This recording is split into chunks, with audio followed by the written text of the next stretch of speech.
Thank you. Good afternoon. Welcome to this meeting of the Assembly Committee on Revenue. Will the Secretary please call roll? Assemblywoman Anderson. Present. Assemblywoman Benitez Thompson. Present. Assemblywoman Bilbray Axelrod. Present. Assemblywoman Considine. Present. Assemblyman Hafen. Here. Assemblywoman Kasama.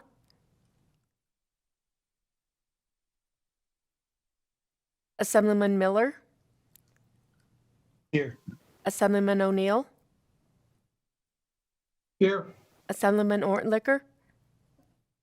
Here. Assemblyman Roberts. Here. Assemblyman Yeager. Here. Chair Cohen.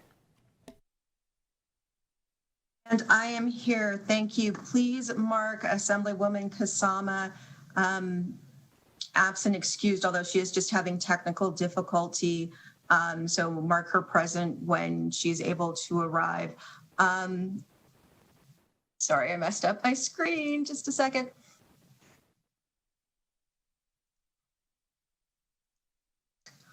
Okay, we have a couple of bills today, so let me quickly get through housekeeping so we can get started. We are going to go in order and start with AB 370. Members and presenters, please silence your electronic devices. Courtesy and respect in our interactions during the meeting is required. Additionally, courtesy and respect when working with staff before or after meetings is also required. Please note committee members will be using our laptops and possibly other screens and devices to not only participate in the meeting virtually, but to view exhibits. Due to that, you may see members looking at multiple screens or hard copy printouts. Please don't take that as a sign of inattention or disrespect. As a reminder, and as is stated on our agenda, we'll have public comment, which will occur at the end of the meeting and may be limited in duration. Details on how to participate during public comment are available on Nellis, which you can get to on the legislature's website. Anyone wishing to provide testimony or attend the meeting virtually must pre-register online. Registration opens when an agenda is posted to the Nevada Legislature's website. Upon successful registration, registrants will receive a telephone number, meeting ID, and instructions for joining the meeting. And as a reminder, pursuant to rule number 54 of the Assembly Standing Rules, support of a bill or resolution means that you approve of the entire measure as written or the measure as written along with proposed amendments that have been accepted by the sponsor of the measure. Opposition to a bill or resolution means that you're not supporting the measure as written or opposing the measure as revised with amendments that have been accepted by the sponsor. And a neutral position on a bill or resolution is one in which you offer particular insights on the measure, but express no position on the measure. So as an example, if you love a bill but want to change anything to the way it's written and you don't have an amendment accepted by the sponsor, you must testify in opposition, but you certainly can say how much you love the bill otherwise. So with that, we will start our hearing on Assembly Bill 37. And I will invite up Assemblywoman Dickman to present Assembly Bill 37, which revises provisions relating to the taxation on liquor. Welcome, Assemblywoman. Good afternoon, and thank you so much, Chair Cohen and committee members. For the record, I'm Assemblywoman Jill Dickman, representing Assembly District 31, and I'm here today to present AB 370 for your consideration. The goal of AB 370 is to help those recovering from substance use disorder to get back on their feet after undergoing treatment. Many services in Nevada are covered by Medicaid, but there's a significant gap when it comes to recovery support services. These types of services help these folks get housing, job placement, and many other things that are essential to preventing relapse and returning to treatment. It can also help us alleviate some of the significant waitlist problems for treatment facilities that we have here in Nevada. This bill would set aside 15% of liquor tax revenue after the distribution to the counties for these services. This money would be allocated to the Division of Public and Behavioral Health to be granted to certified recovery community organizations. It's very important to note that studies have shown that recovery support services bring with them a significant cost savings for behavioral health services. In a study conducted in Colorado, it was found that for every dollar spent on recovery services, the healthcare system experienced a $2.28 return on investment. The Georgia Department of Behavioral Health found that including these services as a part of treatment saved them over $5,000 per individual per year. I think it's important that we not only find ways to make providing behavioral health services more cost-effective, but it's also important that we don't simply forget about those who need our help the minute they walk out the door of a treatment facility. There's no one better to provide this support than someone who has walked in their shoes. Let's help them recover so that they don't have to go back. Also, since the original language of the bill that we got back didn't quite capture our intent, we're presenting this bill with a short amendment that I hope you've all had a chance to look at. In Section 2, the amendment removes detoxification and rehabilitation and replaces it with peer recovery support services because most detoxification and rehabilitation services are already covered by Medicaid. It also adds recovery community organization as the type of provider that will be receiving these funds. Now I'd like to turn it over, if it's okay with you, Chair Cohen, to Sean O'Donnell. He's the Executive Director of Foundation for Recovery.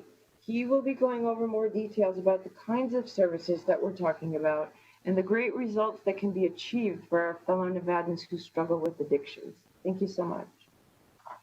Thank you, Assemblywoman. Please go ahead, Mr. O'Donnell. Thank you, Madam Chair and members of the committee for hearing my testimony today. For the record, my name is Sean O'Donnell. I am the Executive Director of Foundation for Recovery.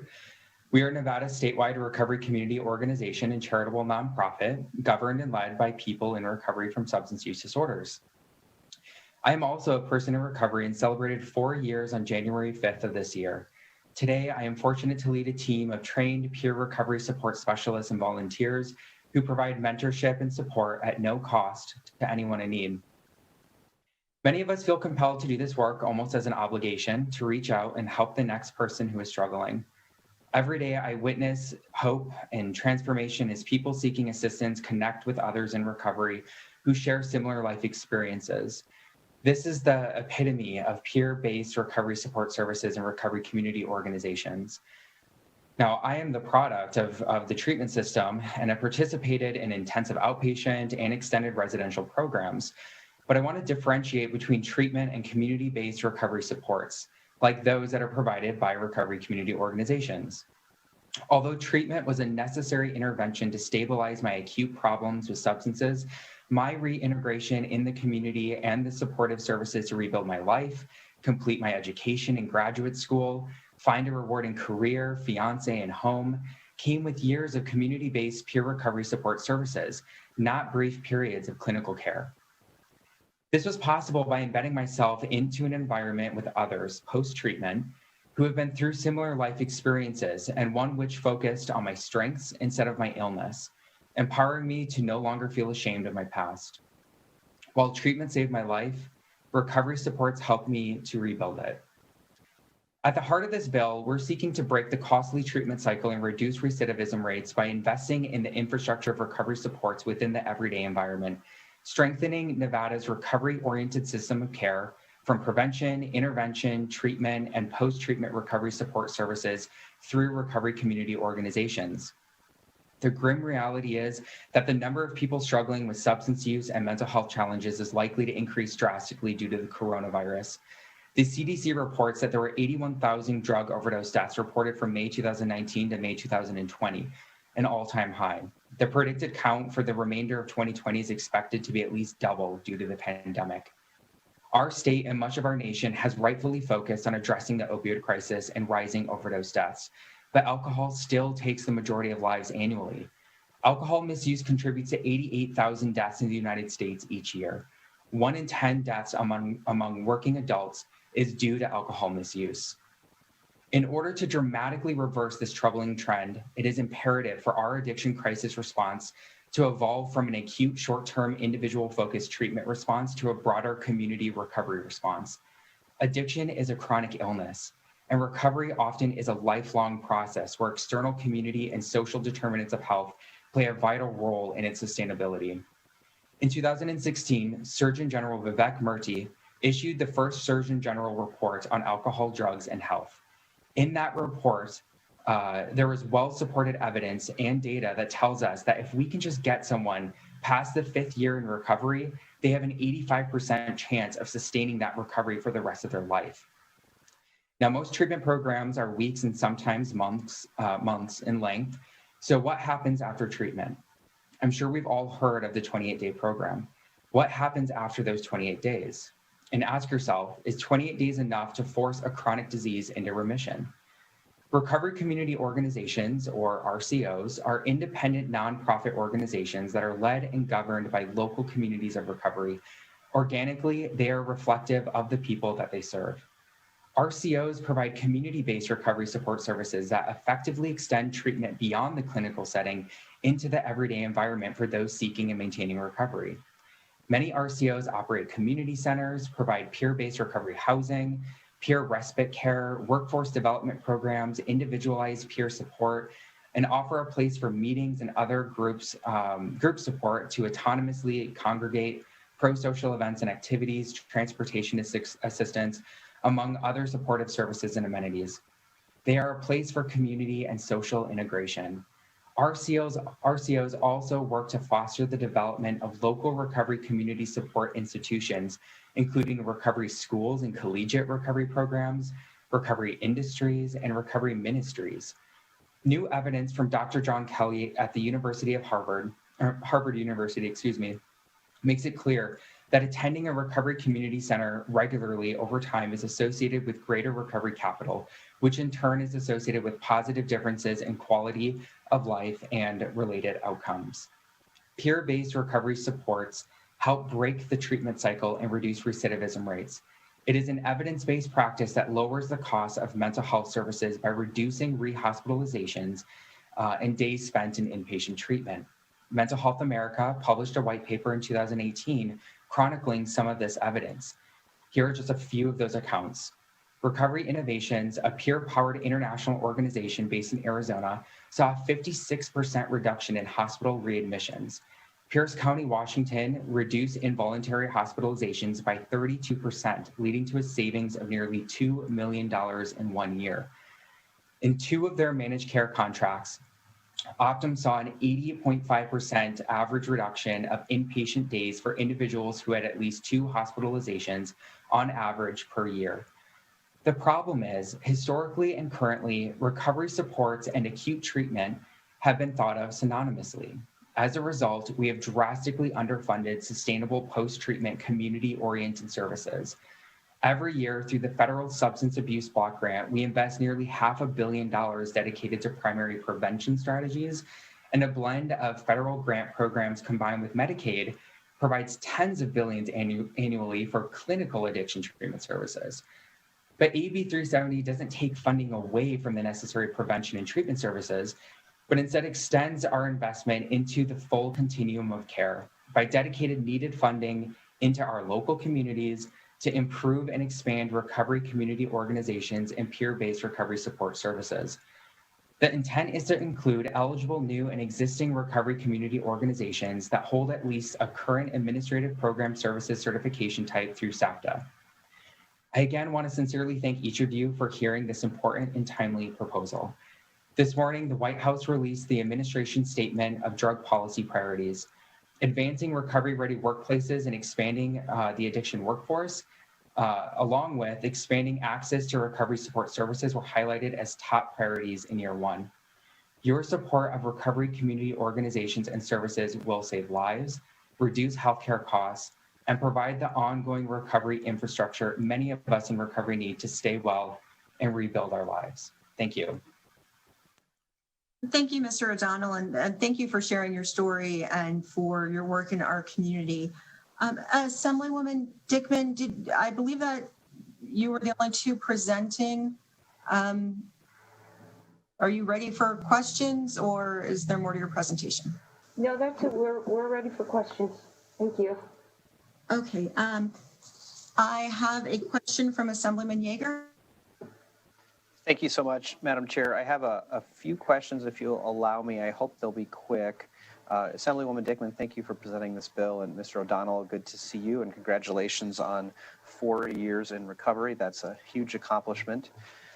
So here are my questions. I want to make sure I'm understanding correctly what the bill does. So I think right now, the money that we're talking about essentially is distributed as indicated by Section 2 of the bill, which is existing law. And then it looks like we're basically carving out 15% of the money that's currently collected, and we're going to distribute that for peer recovery support services as indicated on the amendment. So I just wanted to get confirmation that we're not raising additional money, we're just reallocating the resources that are already raised by the state. Assemblywoman Dickman, for the record, through you, Madam Chair, to Assemblyman Yeager. Feel free to get directly to the member. Oh, good, thank you, because I get all tongue-tied over that. Yes, that is absolutely correct. Hey, thank you. And then the next question, there's an exhibit up on Nellis, and Assemblywoman, I think it has your name on it, but I don't know if you prepared it, or this could be a question for fiscal. So I'm just trying to understand the amount of money we're talking about. There are a lot of numbers on the chart, and I'm probably just not reading it well, but if you know approximately what amount of money would the 15% represent? So this actually came from fiscal, and it's from 2020. The amount that would go, this 15% that would go to these services would be $3,235,000 each year. And that was an analysis that fiscal did for us.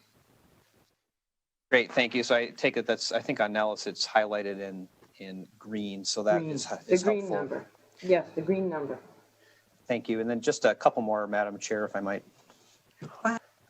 So the other question I have, and I'm not sure if you know this or not, Assemblywoman Dickman, but under the current structure that exists with the monies that are already collected, well, let me ask it this way. So we're going to take 15% of the money and we're going to allocate it to certain organizations that meet the requirements that are indicated in your amendment. Do we have any idea on a statewide basis how many organizations might be eligible? Because I noticed in the amendment, in the actual bill and the amendment, they have to be certified by the division. And so I guess the question is, are they already certified by the division, or is this a new process that's being set up? I'm not exactly sure of the answer to that, but I believe DPBH is, I know they're listening, and I thought they were going to be on. There may be someone on the phone who could probably answer that question, or possibly Sean. Mr. Evans, are you on?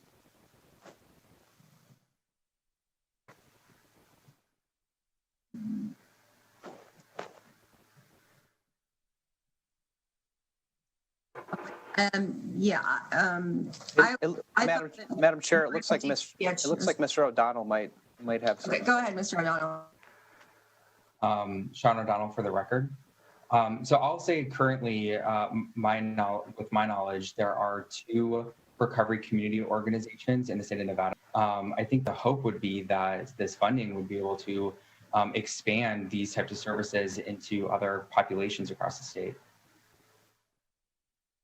Thank you. And certainly if someone else is on the phone, they could weigh in on that. And then the last question I have, and again, Assemblywoman Dickman, you may not be in a position to answer this, but I noticed that the effective date is July 1 of 2021.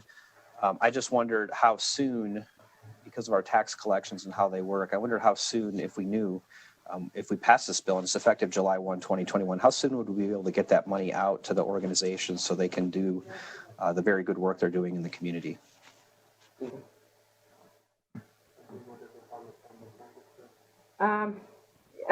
Jill Dickman for the record. Apparently Stephanie Woodard is on the phone, but she can't get through. And I think she would have she's from DPBH. She might have that answer.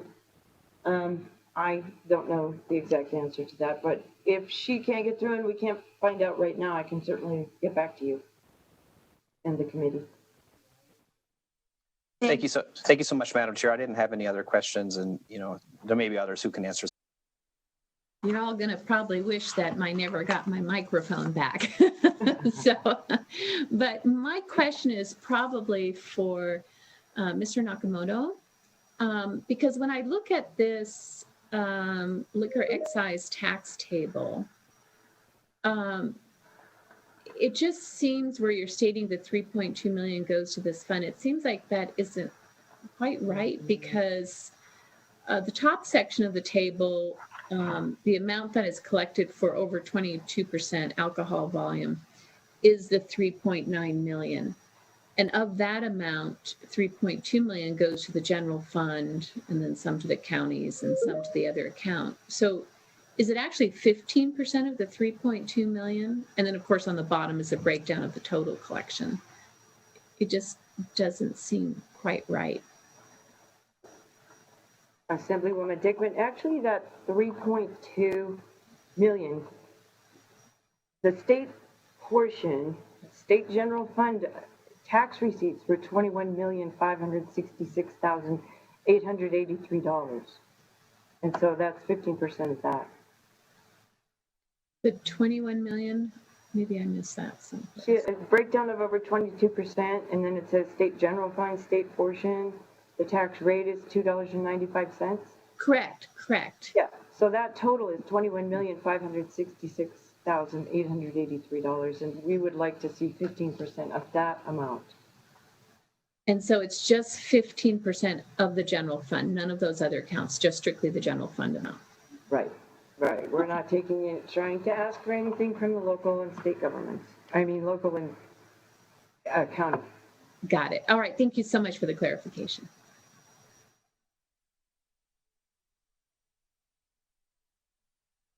Thanks. We've got a question from Assemblywoman, or from the Vice Chair Benitez Thompson.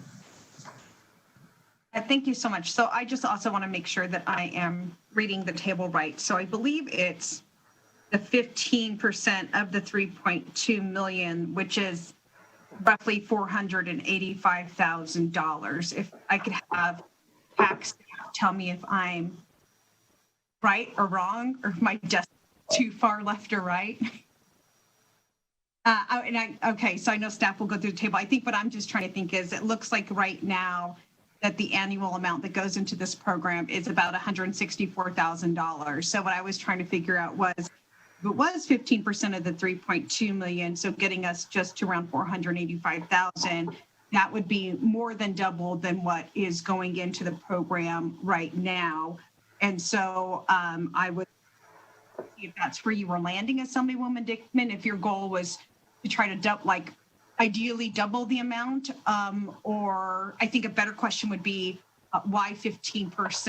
Why not 10? Why not 5? Why not 20? 15? So actually, though, if the state general fund total from 2020 was 21.5 million.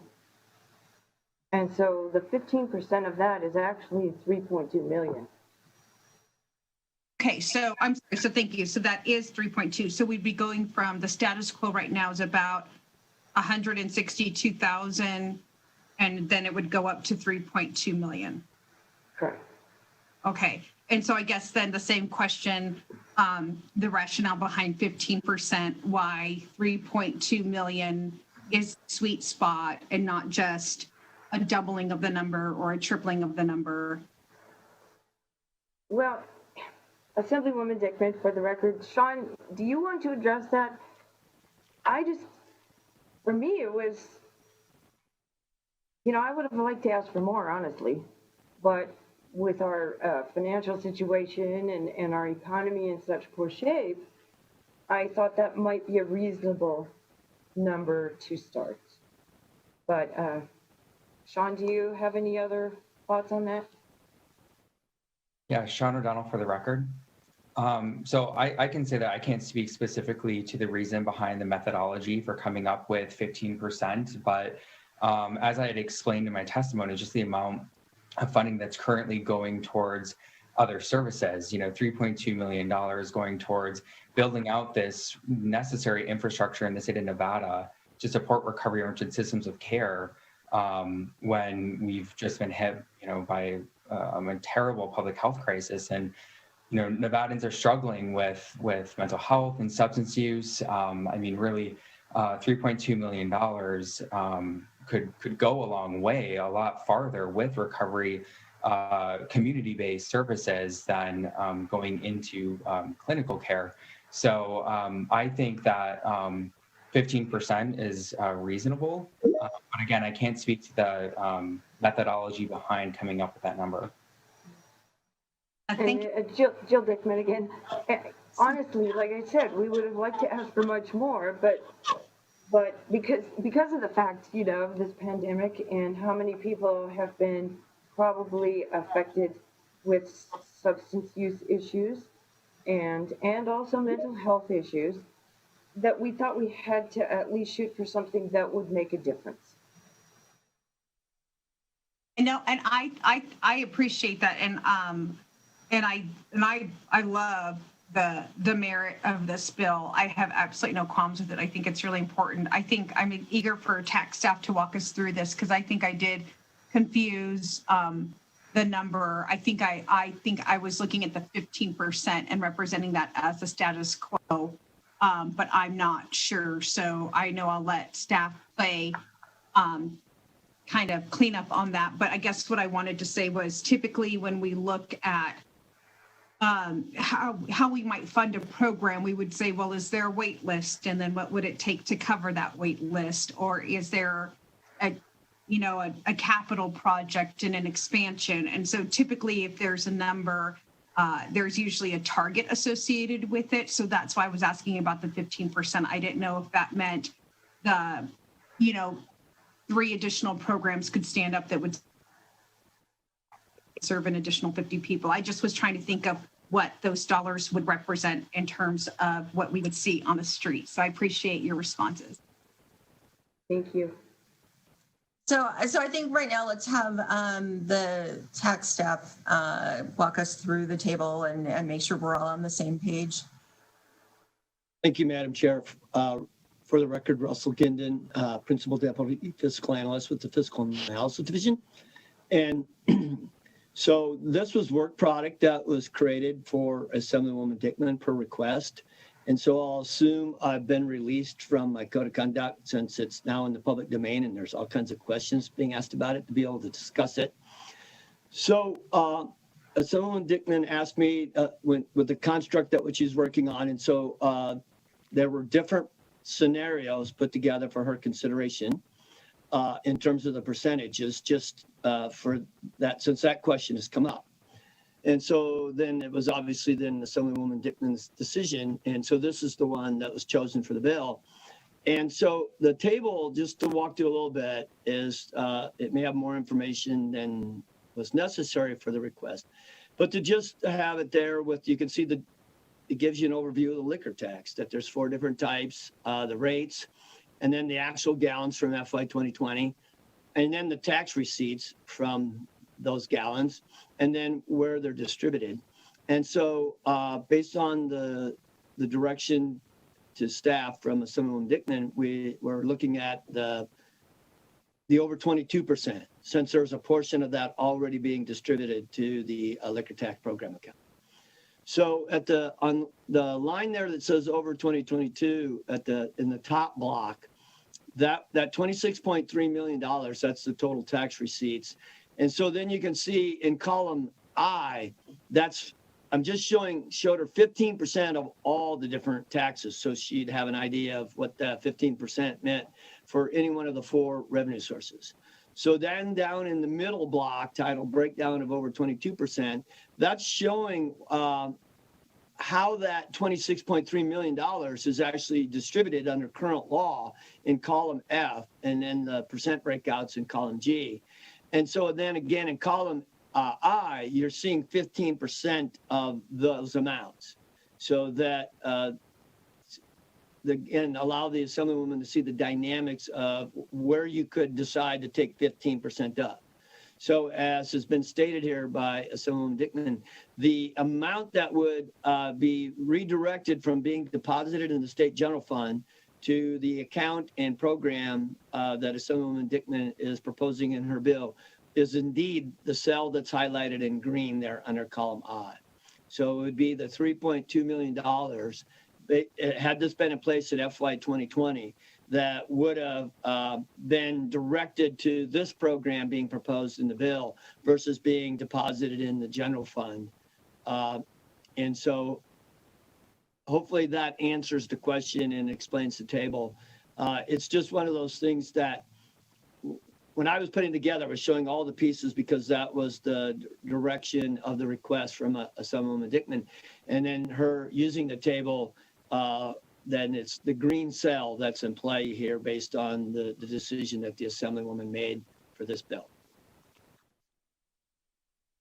Thank you for that. So what we're going to do is we've got a couple more questions from committee members, but then I want to make sure that people have an opportunity to ask Mr. Ginding questions about the chart. So we'll just ask after these next two questions if anyone wants to ask those questions of Mr. Gindin. So the next person on the list is Assemblywoman Bilbray Axelrod.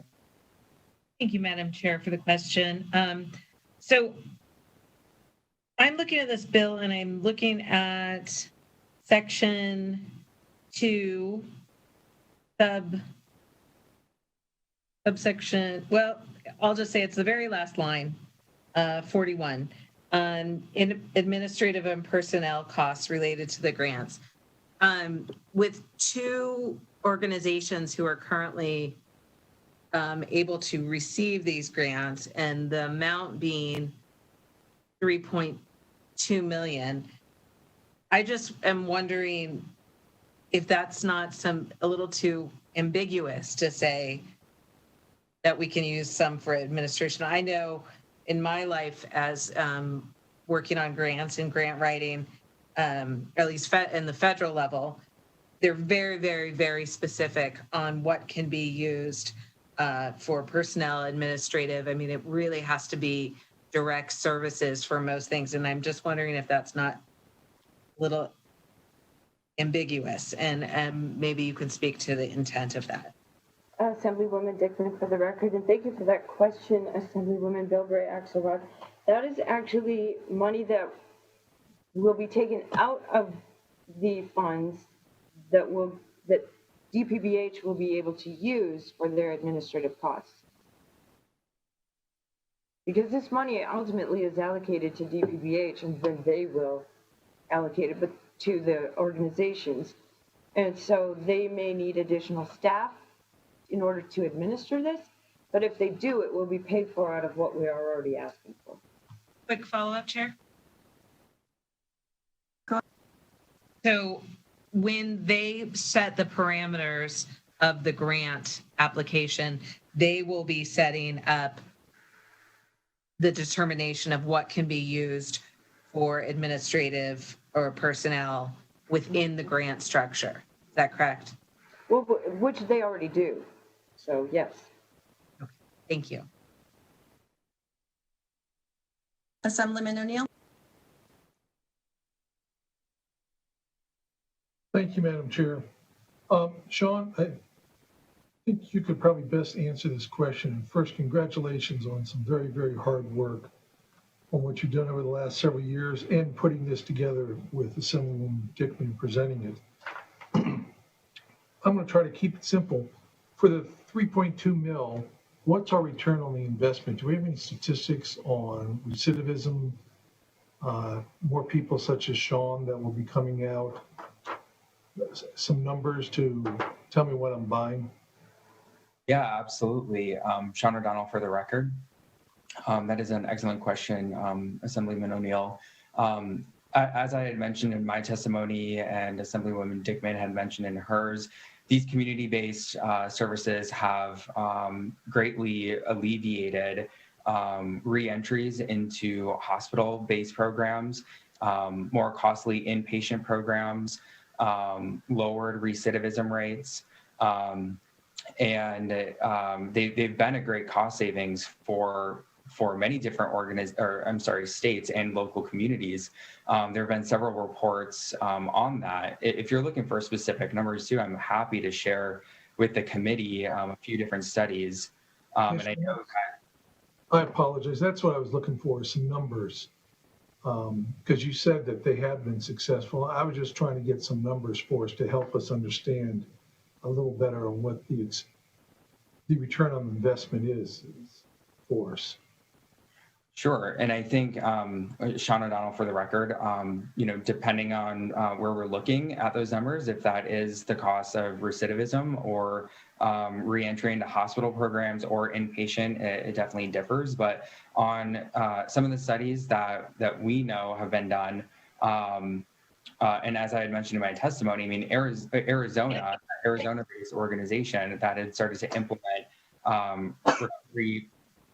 community-based recovery services had seen a great reduction in hospital readmissions. Pierce County in Washington reduced involuntary hospitalization by 32%, which led to a cost savings of about $2 million in just a single year for hospital readmissions. And I know too, Assemblywoman Dickman had mentioned some studies from the Behavioral Health Department at Michigan State University. I don't have those on hand, but I know that there are many, many, many studies. I'd be happy to share them with the committee after today's hearing as well. I would greatly appreciate that. Thank you. Thank you for your time. Could I jump in, Assemblywoman Dickman? I'd just like to say, return on investment in this case is truly immeasurable, because we're not only talking about dollars, we're especially talking about restored lives. So we can look at the dollars, but we need to look at the people too. And I can understand that, Assemblywoman Dickman, being chairman of our Salvation Army here in Carson City, we have programs that we work on, but we still have to look at some of the costs. We have to be able to compare some of that to make sure what we're doing is appropriate. And as Ms. Bilbray Axelrod said, the federal grants, you always have to have performance measurements on it and be able to give those so to sustain some of your grant monies. So I really appreciate it. I look forward to some of that information though. Thank you, Chair, for allowing me the time. Yeah, any questions for anyone who wants to have Mr. Gindin clarify anything from the chart? Okay. Assemblywoman Anderson, please go ahead. I don't know if it's on the chart. Oh, thank you, Chair Cohen. I don't know if it's from the chart or if it is something for Mr. Gideon, just in general. What percentage is currently used for the education program such as this? I realize that it's not set in statute, but from the current language, it sounds like when there's excess, it's supposed to utilize in that case. So is there currently a percentage that is known that is used for these programs? For the record, Russell Gindin with the Fiscal Analysis Division. I'm not quite sure the context for the part of the question about for education. What you see shown there in the middle block is all of the liquor tax for the malt beverages, the 0.5% to 14%, and over 14% to over 22%, or excuse me, up to 22%. You can see in column H, all those proceeds are dedicated to the state general fund. So there is no redistribution of the proceeds from those three taxes on liquor. So it is only the portion of the liquor tax that's on liquor that's over 22% alcohol by volume that has the distribution provisions shown there in the middle block of the table. And so thus of the $3.60 per gallon rate, $2.95 of it goes to the general fund. 50 cents of it is distributed to local governments through the C-tax distribution formula. And then the 15 cents currently goes to the tax and liquor program account for use for those programs. So that amount that's shown there, that approximately in column F, approximately $1.1 million, the 109,661. That's the portion that's currently going to the tax on liquor program account to fund the uses and programs that it's authorized for there. But none of the liquor tax ends up being distributed or allocated to K-12 or education programs. Thank you. And I did mean the education programs for exactly that Assemblymember Dickman is bringing forward. I did not mean school K-12 education programs. Sorry about that misunderstanding for that one. But thank you for that clarification. So if I'm understanding correctly, then the chart is currently, it's utilizing a tax rate or a specific amount of money or dollars, cents. And now this bill is proposing to change that to a percentage instead, in addition to, if I'm understanding this correctly. Yes, that's correct. Again, for the record, Russell Ginden with the Fiscal Analysis Division. And I apologize. When I hear education, it's a literal translation for me. I apologize for that. So yes, under current law, it's the 15 cents per gallon of the alcohol over 22 that is currently dedicated. So then it would be then allocating 15% of an additional 15% of the $2.95 rate, which I believe, and that's actually, I think Mr. Nakamoto put that in the bill explanation. So while I'm talking about it, just that you'll have it for reference, that would be then an additional 44 cents of the liquor tax on that has over 22% alcohol by volume would be dedicated to this program in Assemblywoman Dickman's bill. So that's how we would see taxation administer this. And that's, you can see sort of the language as it's being phrased in the bill, that you would end up now saying basically, sorry, I'm doing the math, that $2.51 of that $3.60 rate would be going to the general fund. The 50 cents would continue to go to the local governments for distribution to the C-tax. The 15 cents would continue to go to the liquor tax program account as under current law. And then there'd be this 44-cent rate that would be, the proceeds from that would be dedicated to the purpose specified in Assemblywoman Dickman's bill. That would really, so in a sense, you could go look at that middle block of the table and add another row and put 44 cents there. And so thus the $2.51, the 44 cents, the 50 cents, and the 15 cents would add back to that $3.60 rate that's the statutory rate that's imposed on liquor over 22% alcohol by volume. Thank you so much for that clarification, because making the percentage to dollars and cents helps me out a lot. So thank you very much.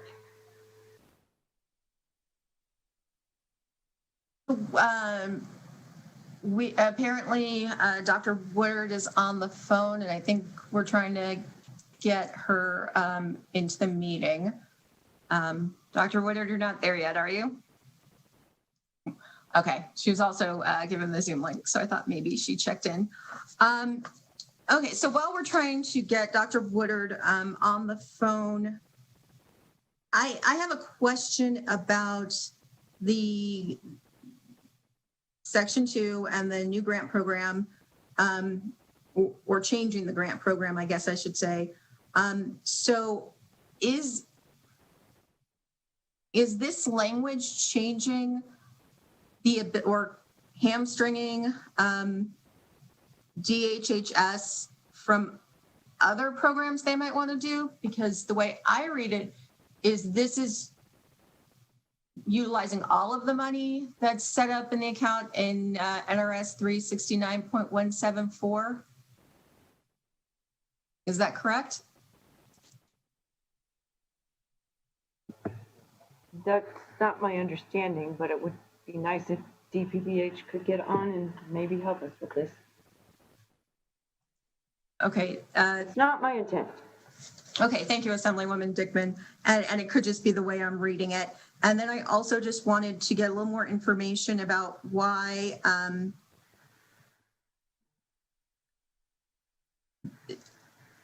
changing the language to the peer recovery as opposed to other services But I guess you're saying other services can be utilized.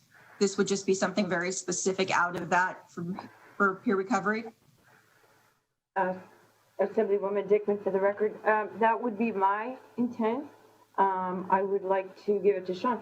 The thing is, there's already so much money spent on these other services. It's the peer recovery services that don't get funded. And they're the programs that really do the most to keep people from going back, is what I would say. But Sean, would you be able to add a little to that? Yeah, Sean O'Donnell for the record. That's absolutely right. Originally, the bill was written with text that would provide additional funding for detoxification and treatment, again, looking at that acute care model. And our hope was that funding, because prevention, intervention, and treatment already receive so much funding, that there would be more funding available for those community-based services on the back end. So once someone is stabilized and goes through that continuum of care, they can come out on the other end and start, more programs would be available for them to start be able to rebuild their lives, connect with the community of other peers, partner and work within workforce development programs, receive transportation assistance. All of these things aren't typical community-based services that clinical treatment providers provide.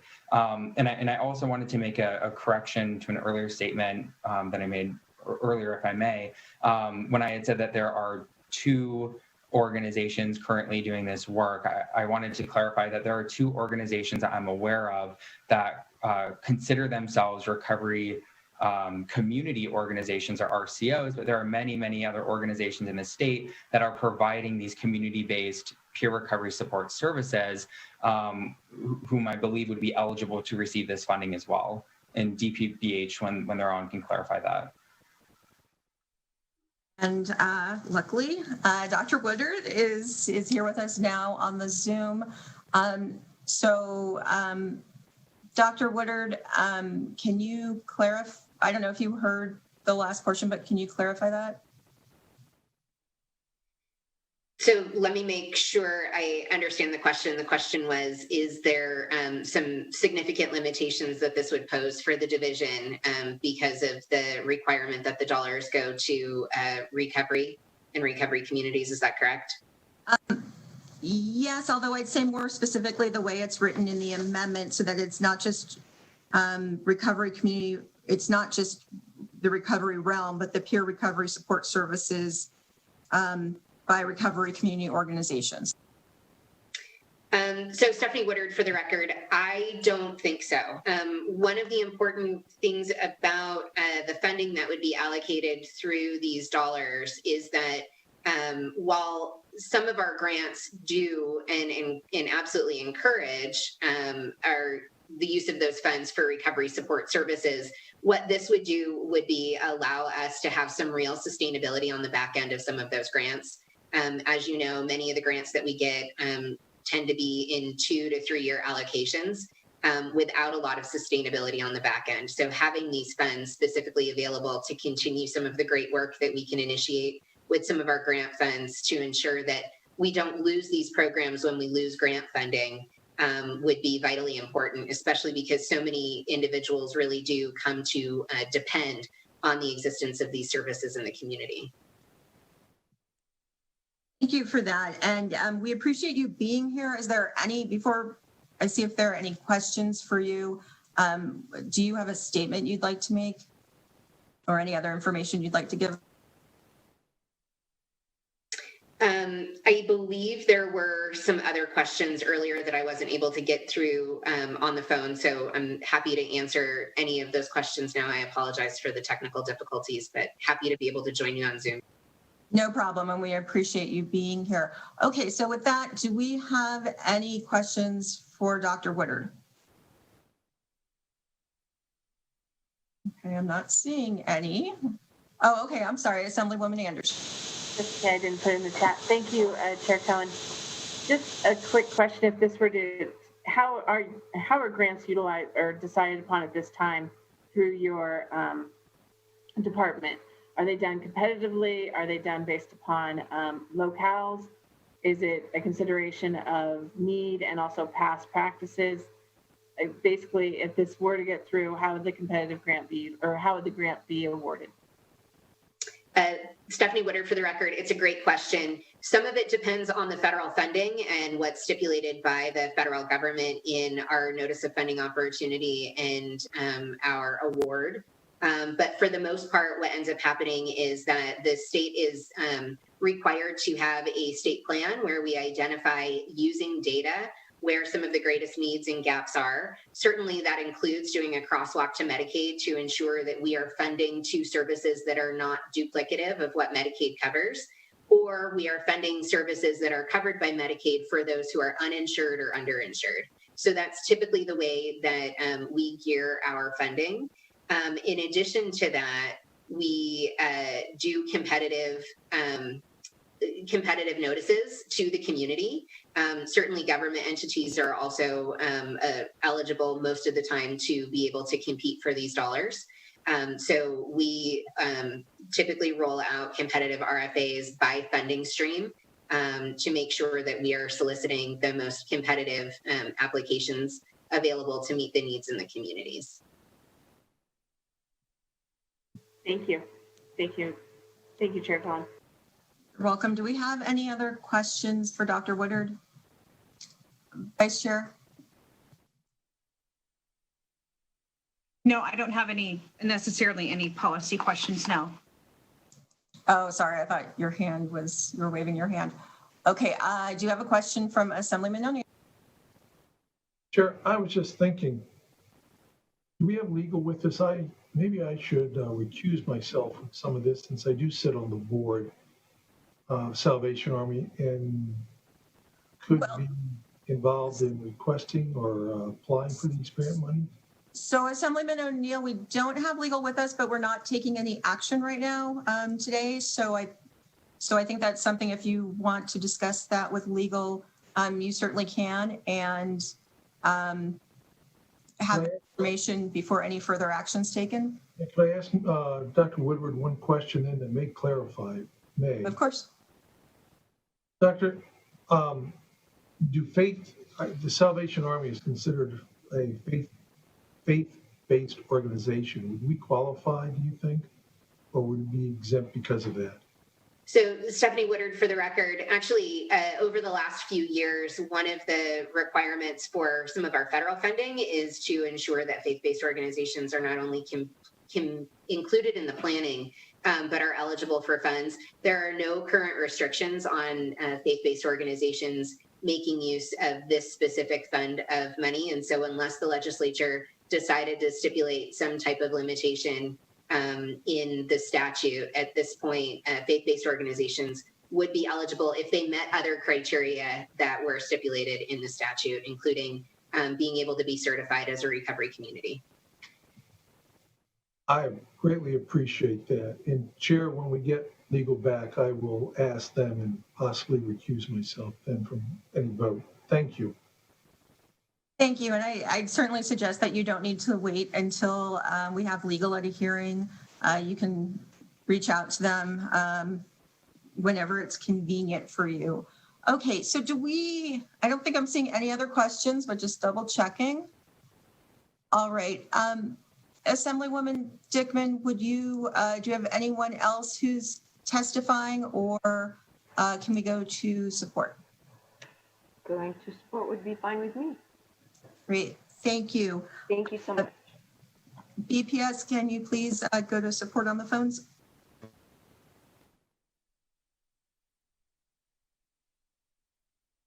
Testify in support of Assembly Bill 370. Please press *9 now to take your place in the queue.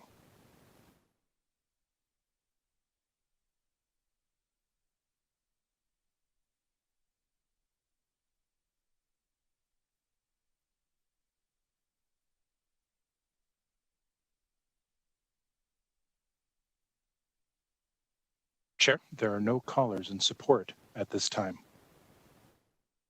Thank you. Then let's go to opposition. To testify in opposition to Assembly Bill 370, Please press star 9 now to take your place in the queue.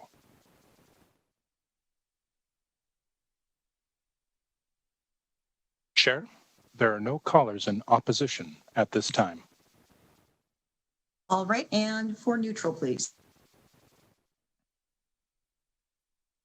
To testify in the neutral position on Assembly Bill 370, please press star 9 now to take your place in the queue.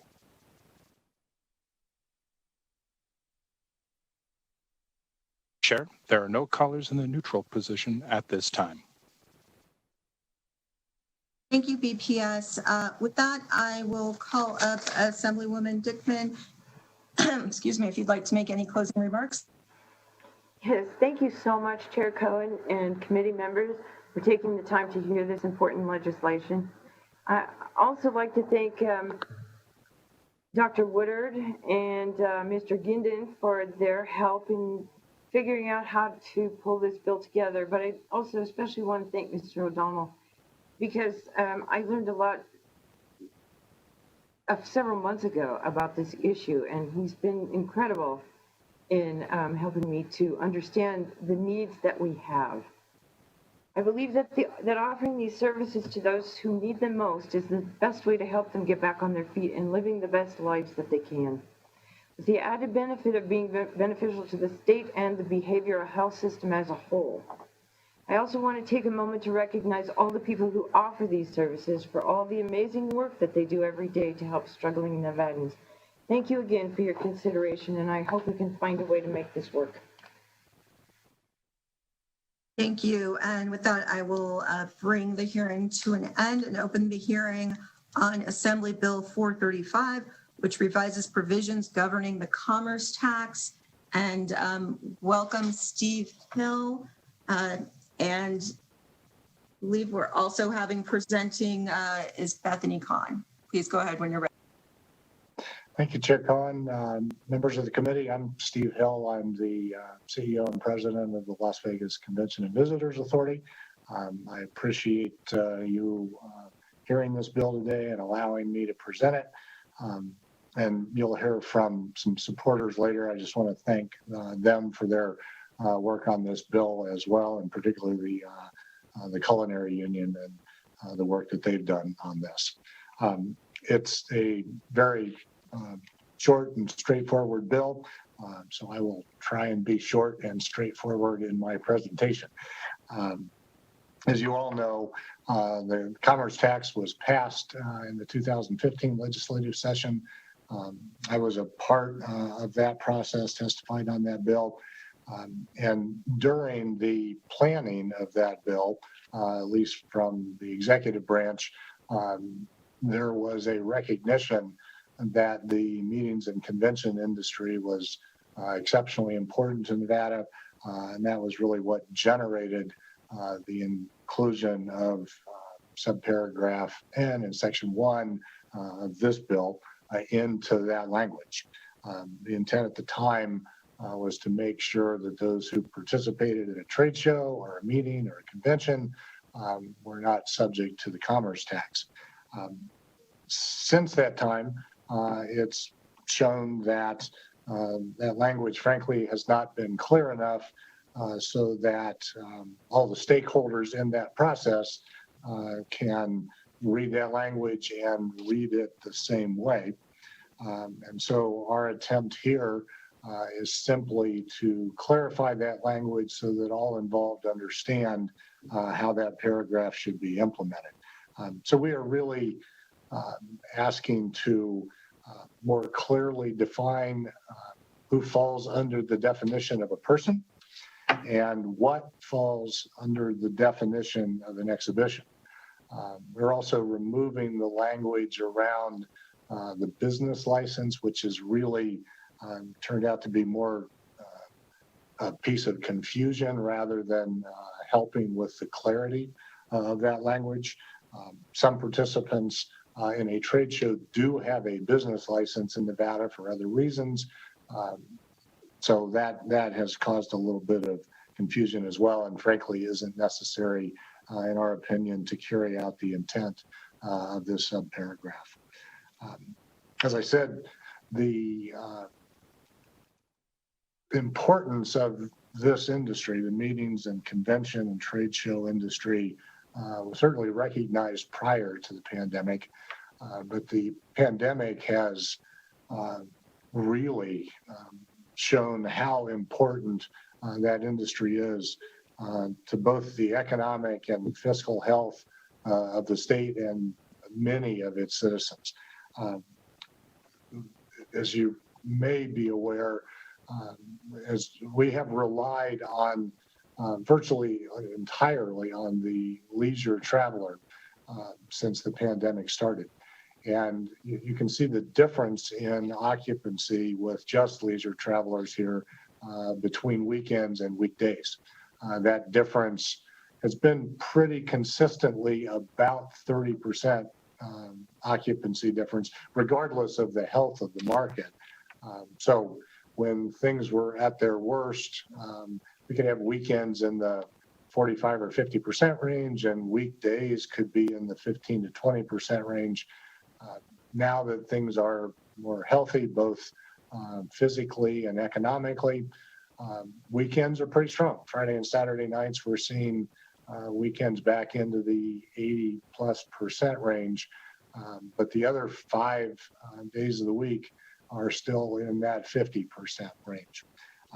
And that difference is due to not having meetings and conventions currently in the destination. We hope that starts to pick up. We know that it will as we move into May and June.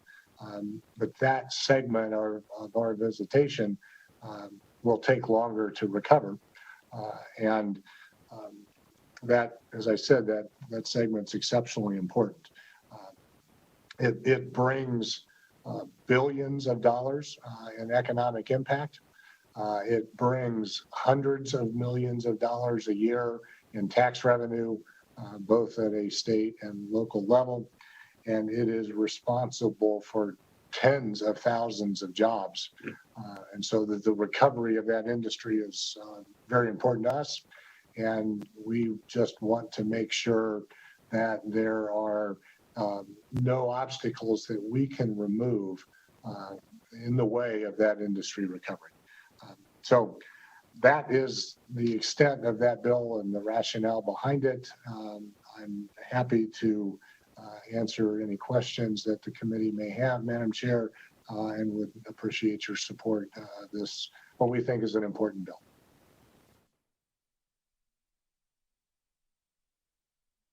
Thank you, Mr. Hill.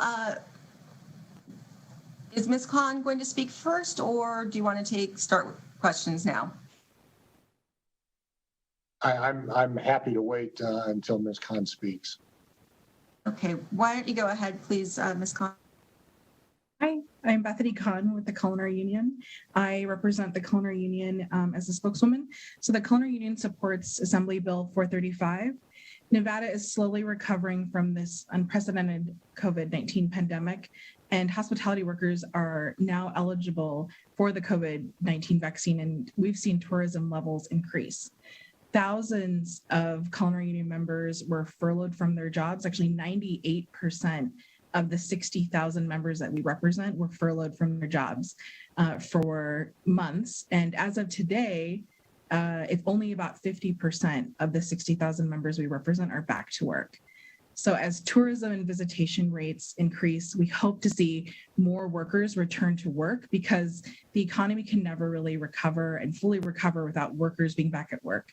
And the Culinary Union is optimistic that the economy will recover with the help of legislation like AB 435, which will support the #1 industry in Nevada, hospitality. And so we urge you to pass and support AB 435. Thank you. Thank you. So with that, we can start questions. Assemblyman Yeager. Thank you so much, Madam Chair, and thank you, Mr. Hill and Ms. Khan.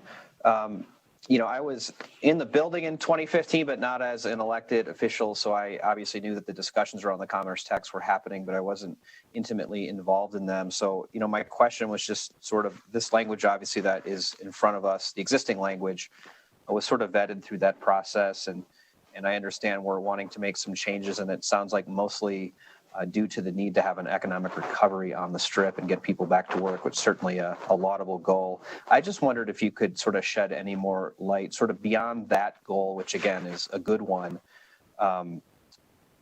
Why we didn't include these sort of exemptions in the original Commerce Bill. If you have insight on that, I know it was, we're talking 6 years ago now, but if you could shed some light on that for me, I think it would help me understand what we're trying to do in the bill. Assemblyman Steve Hill, I can shed light on the intent that was put forward by the executive branch. Once it gets to the legislature, I really don't want to speak for the 63 legislators who were there at the time, but it was our intent that what we are recommending today was really what was said in this paragraph at the time. So that has then, since then, over the last 18 months or so, been questioned and shown that we just apparently were not clear enough with the language to express the intent from 2015. But we're really not trying to change the intent of at least what the executive branch was looking at in the 2015 session. Thank you. That's helpful, Mr. Hill. I don't have any further questions at this time, Madam Chair. Thank you. Okay, so Mr. Hill, I just wanted to make sure we're clear. So you're saying this is the intent of the executive and not the, you're not speaking for the legislature at the time? That's correct, Madam Chair. I wouldn't do that. Okay, just wanted to make sure we have a clear record. I have a question from Assemblywoman Considine. Thank you, Madam Chair, and thank you, Mr. Hill and Ms. Khan, for the presentation. I was not here in 2015 either, so I am just looking at sort of the situation that we're in right now and the budget right now. So my question is more, is there an estimate, or do you have an estimate of how much revenue would be lost if this bill passed? Assemblywoman Steve Hill, we do not have that estimate. And I maybe should explain that this tax has not been collected over the last 6 years from this industry in keeping with what we think the intent of that bill was. That has, questions have come up around that. So that conversation is happening right now. So from a looking at historical revenue that's been generated by the commerce tax, and your fiscal staff can certainly either verify this or correct me, but in looking at what has been collected and what has been budgeted into the next year, I don't think this bill would have an impact on that economic forum process. But the specific amount of this tax, we don't really know because it has not been collected. Thank you. So just so I'm clear, it really hasn't ever been collected, so it's not having any effect on the budget? Assemblywoman Steve Hill, I guess it depends on how you ask that question. If it were to be collected in the future, there would be revenue, obviously, as a result of that. I will say that given the importance and the size of this industry and the impact that the fiscal impact that it has in generating tax revenue in any number of different ways, even losing a small portion of that industry here in Nevada, I think would pretty easily offset the level of taxation. I will give you one example. One of our largest customers and the largest show organizer in the world is in this conversation right now. They bring about $500 million a year in economic impact. I don't know exactly what that translates into in other taxes, but the tax bill for them for that same time frame for the commerce tax is about $130 odd thousand. Thank you. I appreciate that. I have a question from Assemblyman Roberts. Thank you, Madam Chair. And mine, Assemblywoman Considine kind of covered it. In basically, it's my understanding that this tax has never been collected on these. We really need that midweek travel, and we definitely don't want to deter because we're competing with states like Texas and Florida for convention business. And so, my question to you is: those states don't have this kind of tax on their conventioneers, do they? Assemblyman Steve Hill. No, they don't. And that was one of the considerations, I think, in 2015. We don't want to poke this industry in the eye at this point.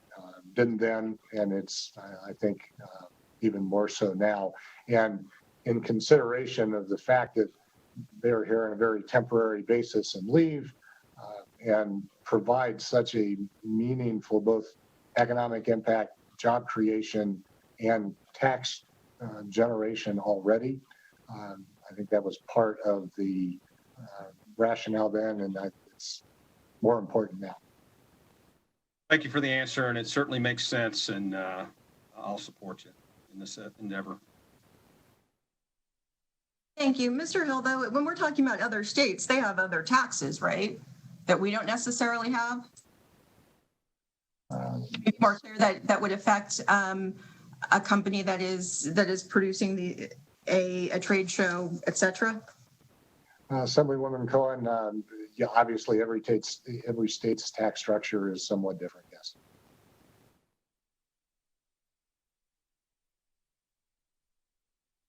I have a question from Assemblywoman Bilbray-Axelrod.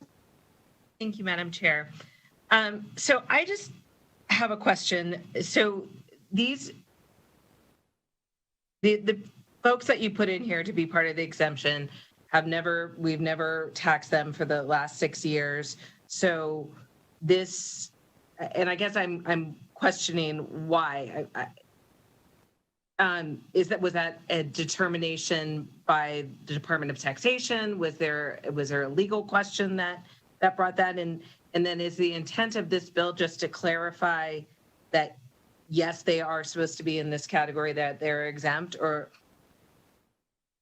if there's this ambiguity, I guess I'm questioning, well, maybe they should be included. And I guess I'm just wondering who made that determination that they were not going to be added, taxed. Assemblywoman Steve Hill. The interpretation that we feel is what the original language in the bill or in the law called out has been interpreted by the industry throughout those 6 years as excluding them from this form of tax. The tax department called that into question, as I said, just before the pandemic, a few months before the pandemic, and it was kind of put on hold through that process. So that is an open question right now, and we're looking to clarify that and make sure that everyone involved in that conversation shares an understanding of what that paragraph says. Okay, and just real quick follow-up. Was there any litigation or anything, or it was just a sort of internal conversation with the folks who make those decisions? My understanding, Assemblywoman Steve Hill, is that the tax department has, at least with this one company, determined, their auditor determined that they owe this tax. The company is appealing that decision, and that process is ongoing. Thank you.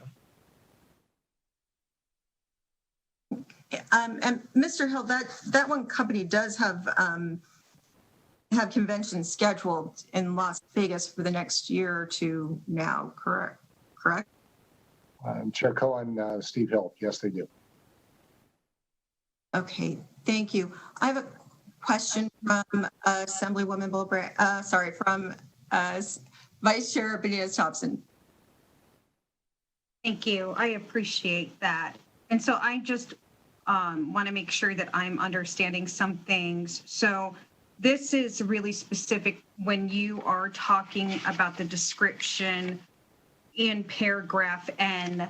When we set up the commerce tax, we were very careful to try to line up everything by NASIC codes. So would it be then that when we are looking at this, we want to consider everyone who's in that 561 NASIC code?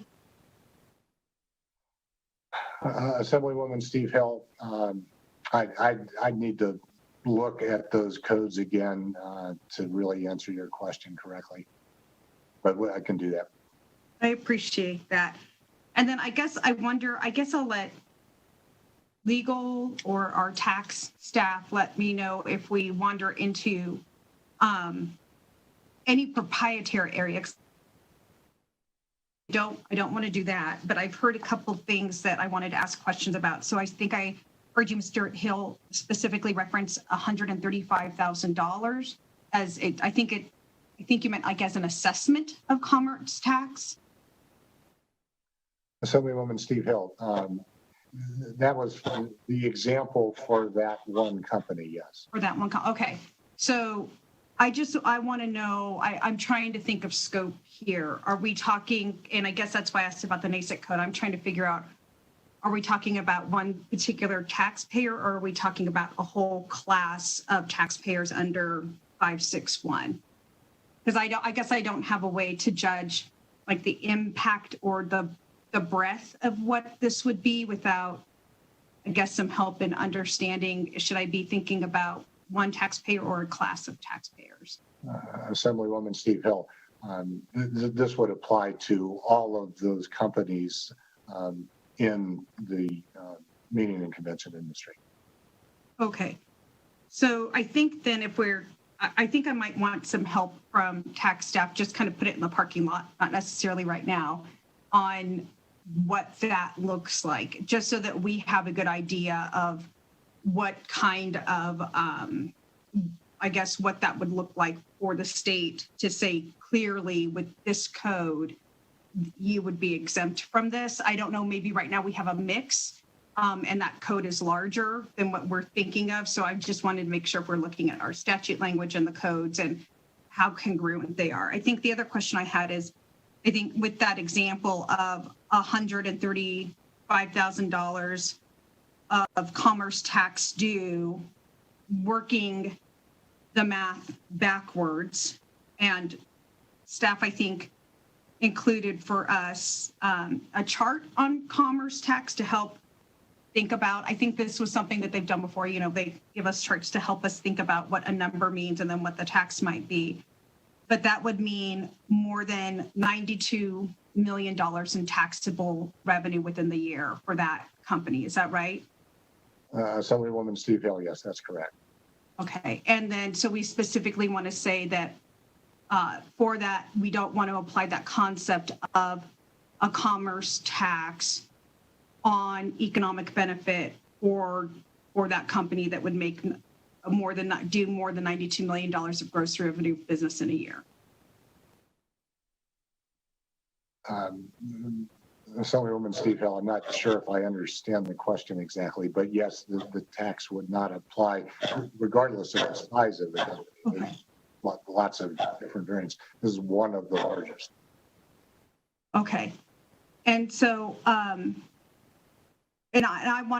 listening to the hearing. I too asked about the legislative history because as you probably remember, there were a couple of different tax proposals, I think 4 big different tax proposals. And I want to say I sat through more than 30 hours total of tax hearings among tax proposals that year. So I think the great thing about the legislative record is it's not just one individual person's recollection, because my goodness, that would be bad. It was getting pretty blurry, and I think we were doing late nights and then long Saturdays, and we had assembly committees and then committees of the whole. So I often say after session ends, it's not that I don't remember what I did. I don't necessarily always remember which version stuck, right? And so knowing that we saw so many different versions, I think that this is a fair question to ask. Was paragraph N written as contemplated?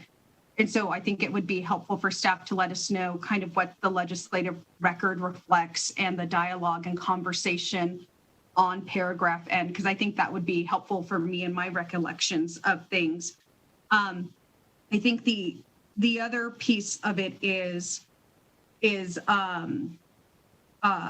I've been sensitive to other legislation where we talk about changes to the commerce tax because the effective tax rate is very low. And we made it that way on purpose, kind of thinking if we cast a broad net across multiple taxpayer codes with this commerce tax, we can keep the rate very low. And so I just didn't know, was the issue with paying the assessment or was the issue with the rate? I didn't know if you might be able to tell me more about a specific consternation.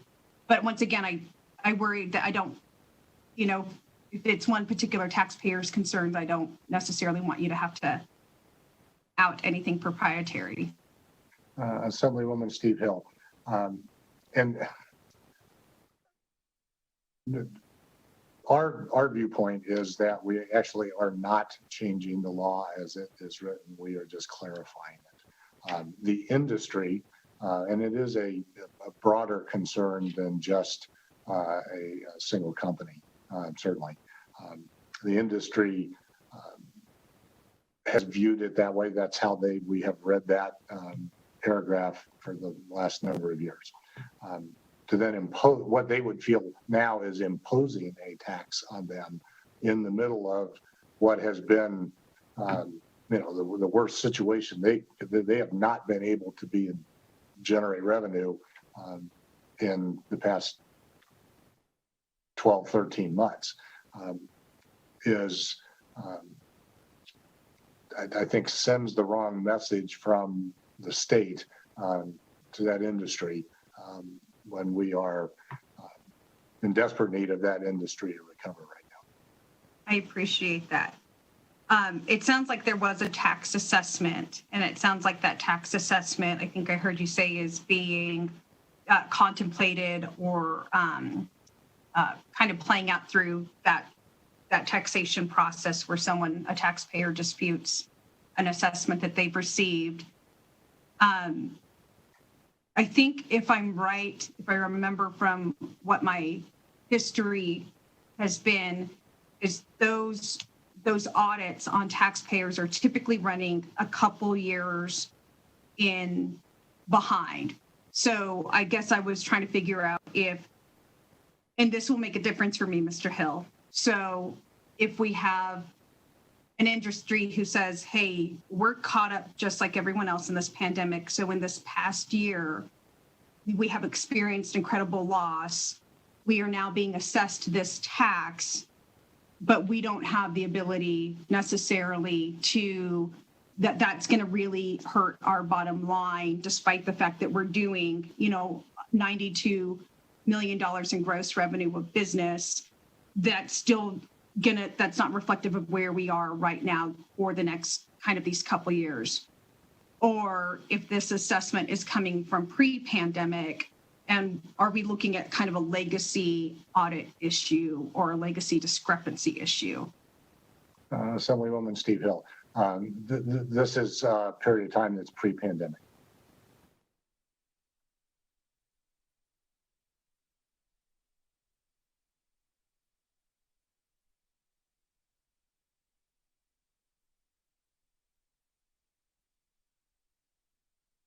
I think that's all the questions I had, Madam Chair. I think some of my other questions are more processy that might be more relevant for the Department of Taxation. I appreciate being able to ask some of those so I could make sure I understand clearly as much as I could on this. Thank you. You had mentioned checking something with staff. Do you have any questions for staff, though, before we move on to the next member? Oh, yeah. I think it would just be some clarity on the legislative record, since it's never one person's individual recollection. It's not going to be my recollection. It's not, in a body of 62 are 63 people, it's always interesting to know what the legislative record is. But I didn't know if I could go back, if they could point me to a specific record or a piece of either committee hearings or committees of the whole where I could look at what the dialogue was. Mr. Gindin, can you address this? Thank you, Madam Chair. Russell Gindin, for the record, Principal Deputy Fiscal Analyst with the Fiscal Analysis Division. What I can attempt to do is provide you the information that your fiscal staff and trying to go back and after seeing the bill and look at this issue from the 2015 session when the commerce tax was established in SB 483. And so us looking at the sort of what we can see is some history on and I'm just going to refer to it as paragraph N, that is in the provisions as being excluded as a business entity for the purposes of the commerce tax. That the commerce tax, as you see it in NRS chapter 363C, sort of the first time the legislature saw that type of structure from our going back and looking at it was in a proposed mock-up, a proposed amendment to Assembly Bill 464 as a mock-up. And then that was heard in a joint meeting of Senate Finance and Assembly Ways and Means on May 25th. And so the mock-up was done on May 20th. And as I stated, heard in the joint Money Committee hearing on May 25th. That version of the mock-up for the commerce tax did not have paragraph N in it. So then proceeding forward into the timeline of the session, then there was a mock-up that was done, or a proposed amendment to Senate Bill 43 that was done on May 31st, 2015. And that proposed amendment had paragraph N in it. But us listening to the presentation by Jeremy Aguero, and that hearing was held in Assembly Committee of the Whole on May 30th. And so listening to the testimony and the questioning the presentation by Jeremy Aguero and others in the questioning, there was no mention or statement regarding that paragraph N being added to the bill in between that May 20 mock-up and then the amendment that was brought forward on May 31st. And then, May 30th. And then on May 31st, it was actually a formal floor amendment with that version with paragraph N in it. And then that was the version that was adopted by the Assembly and then went to the Senate for concurrence in SB 43. So that's what I can provide to you as your staff. As for having any interaction as your fiscal staff as to that paragraph N going into the bill and what the intent is, your fiscal analysis division staff doesn't have the ability to comment on that. It was just, as I said, it was in a paragraph that went in to that version of the bill. And as to what the actual intent was, I as your fiscal analysis division staff, I don't have the ability to provide clarification or not on that issue.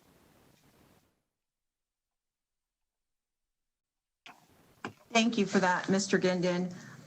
So with that, we will move on to a question from Assemblywoman Kasama.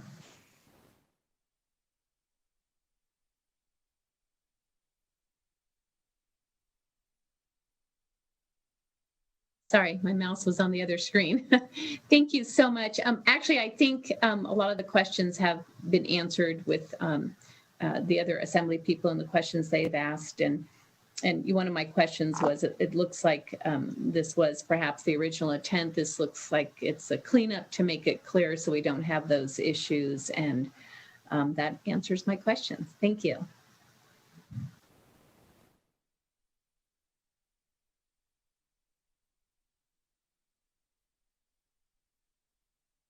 Thank you. So before we go forward, let me see if we have any more questions for Mr. Hill.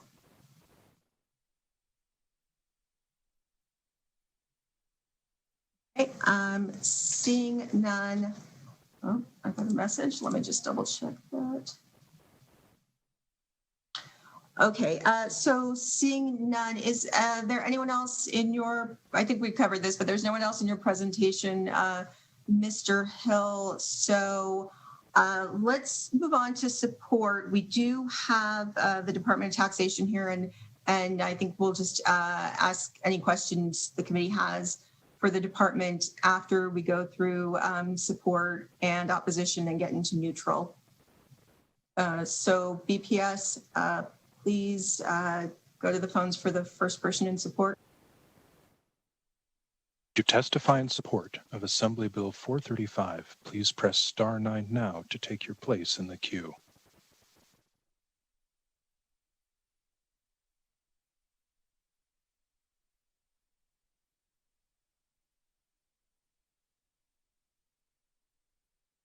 Caller with the last 3 digits of 844. Please slowly state and spell your name for the record. You will have 2 minutes and may begin.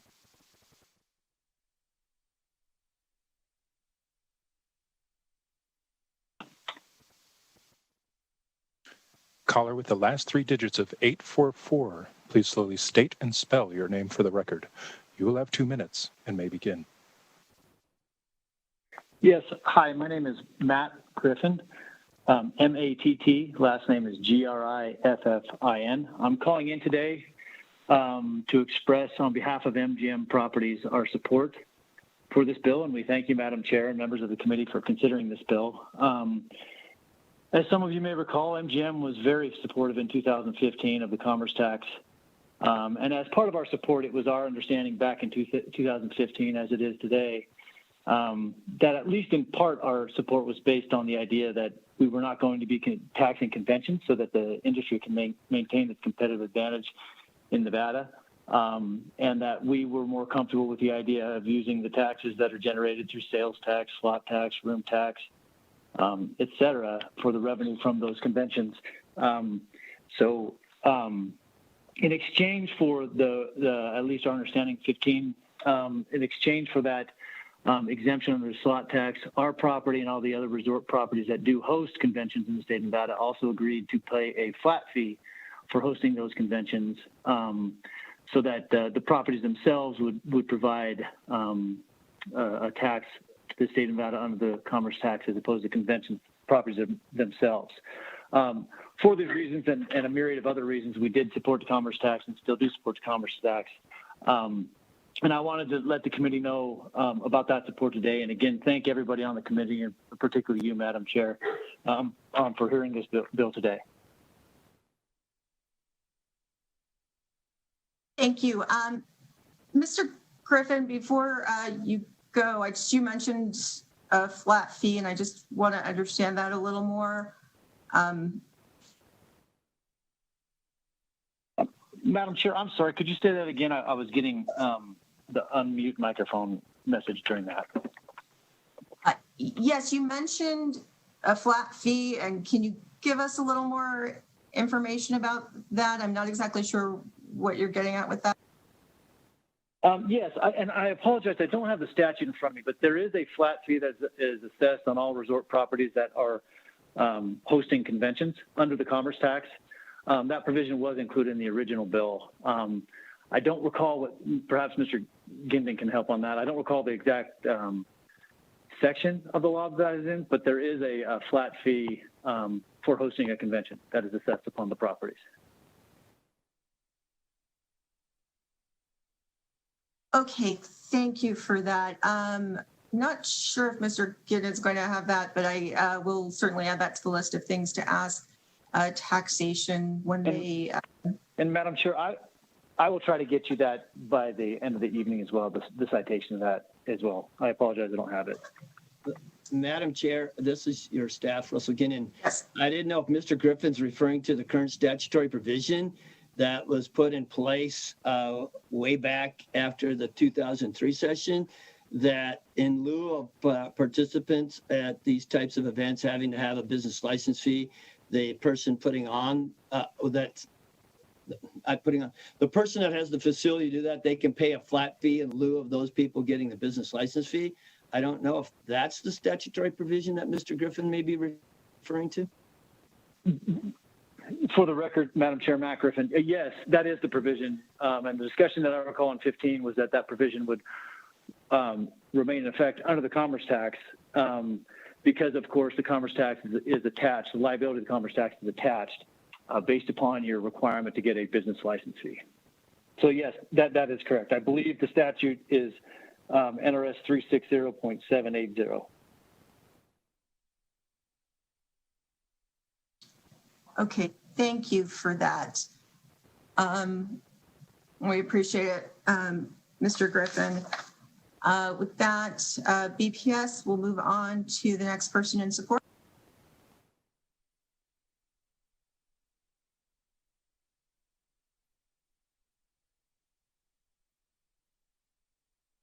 Caller, with the last three digits of 263, please slowly state and spell your name for the record.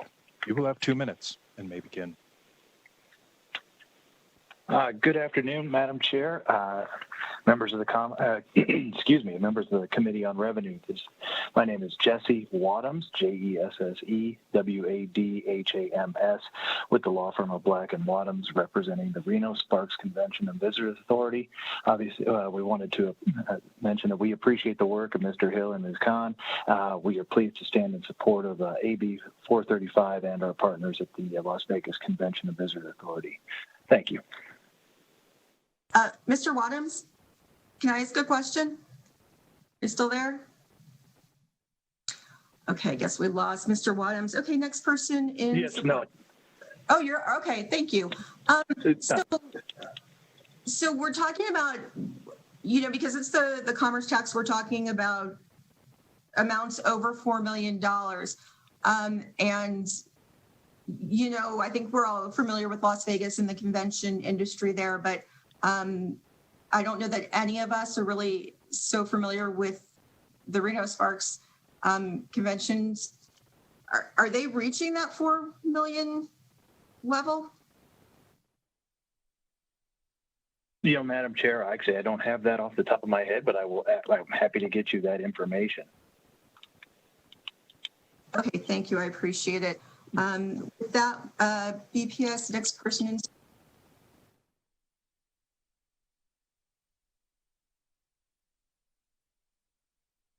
Caller, with the last three digits of 124, please slowly state and spell your name for the record. You will have 2 minutes and may begin. Good evening, Chair Cohen and members of the committee. For the record, Paul Moratkin, MORADKHAN, with the Vegas Chamber.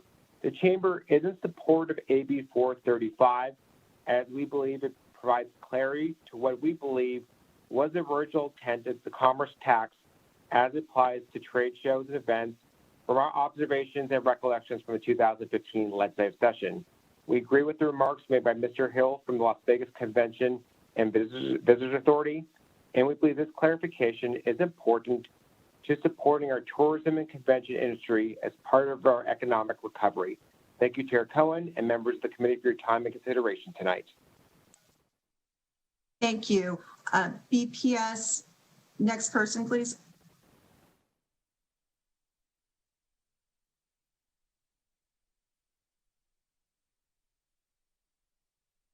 Caller, with the last three digits of 387, please slowly state and spell your name for the record. You will have 2 minutes and may begin. For the record, my name is Virginia Valentine, Virginia Valentine.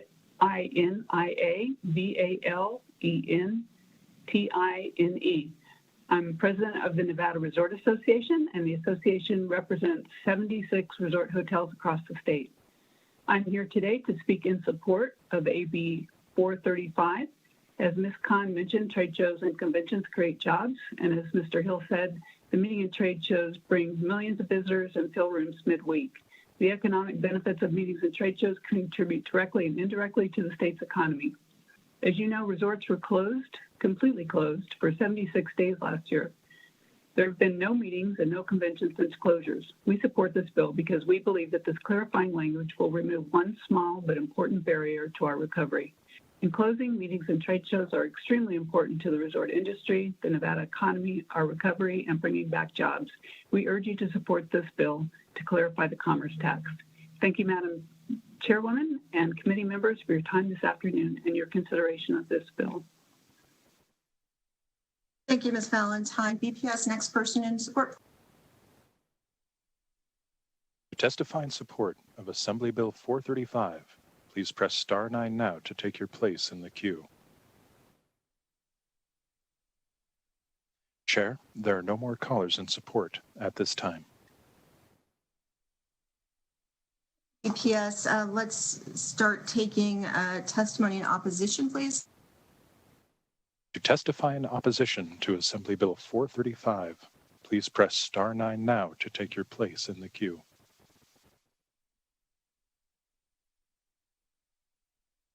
Chair, there are no callers in opposition at this time. Thank you. And can we please take callers in neutral? To testify in the neutral position on Assembly Bill 435, please press star 9 now to take your place in the queue.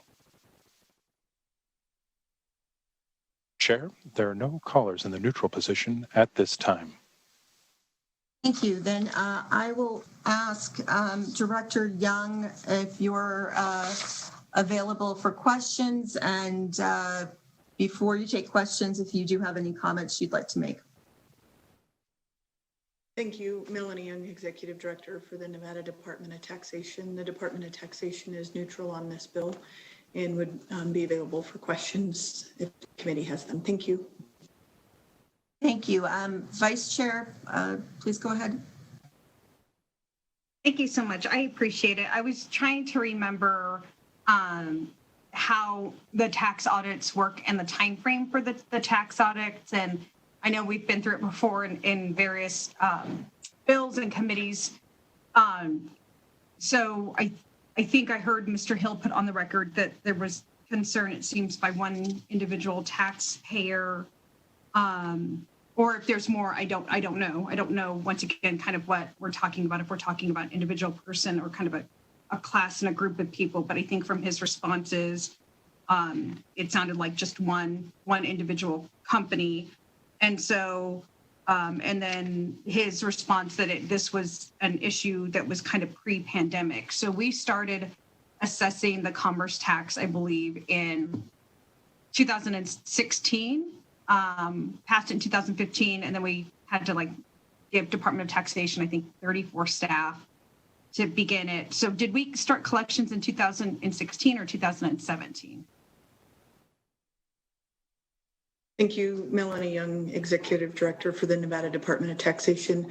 I'd just like to make one comment, but pursuant to NRS 360.255, any testimony that I provide today will not be related to the situation that Mr. Hill is talking about. The department protects that information, and that is confidential. So I just want to make sure that it's clear that the department will be, if we provide testimony, it will be broad and as an example, but should not relate to the current situation that Mr. Hill is speaking about. Thank you. I appreciate that. So we started, I guess, assessing and collecting the commerce tax in 2016. Is that right? Melanie Young, Executive Director. That's correct. Okay. 2016. So to date, we've had all of fiscal year 16, probably, or a portion of 17, 18, 19, 20, 21. So we've had this in place now for 5 years and 1 quarter, I think is probably right. So I guess what can you tell me about the tax assessment activity in that time frame? Or I guess, no, that won't help because of 360.0255. Has the tax department changed its administration of the tax? There's been no policy changes. Is there anything we should know or hold into consideration regarding how the department in general has assessed this tax.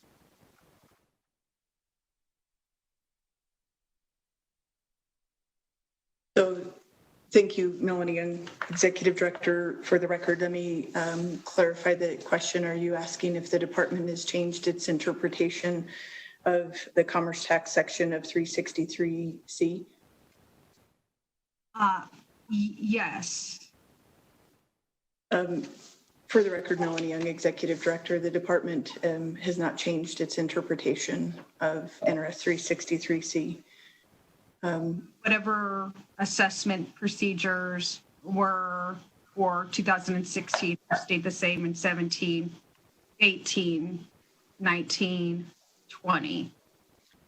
So are you specifically talking about, again, sorry, Executive Director, for the record, are you talking about procedures or specifically to that paragraph N? Paragraph N. Okay, so Melanie Young, Executive Director for the Nevada Department of Taxation. We have not changed our interpretation of paragraph N. Would you be able to tell me how many taxpayers are generally with this NASIC code? I don't know if we're talking about, it's a big business in Vegas. I don't think we're here to argue that point. I'm certainly not interested in arguing that point. I just didn't know if I could get that quantified. Are we talking about 30 groups right now that are registered with this particular NASIC code? 5? I just don't have an idea. Thank you, Assemblywoman Benitez Thompson, Melanie Young, Executive Director for the Nevada Department of Taxation. So under the commerce tax, the NASIC codes that are used are at a very high level. Most of them are 2 digits or 3 digits, but the whole, and so those are very broad, high level NASIC codes, sorry. And in specific to this industry, the NASIC code is 561, and that is for administrative and support services.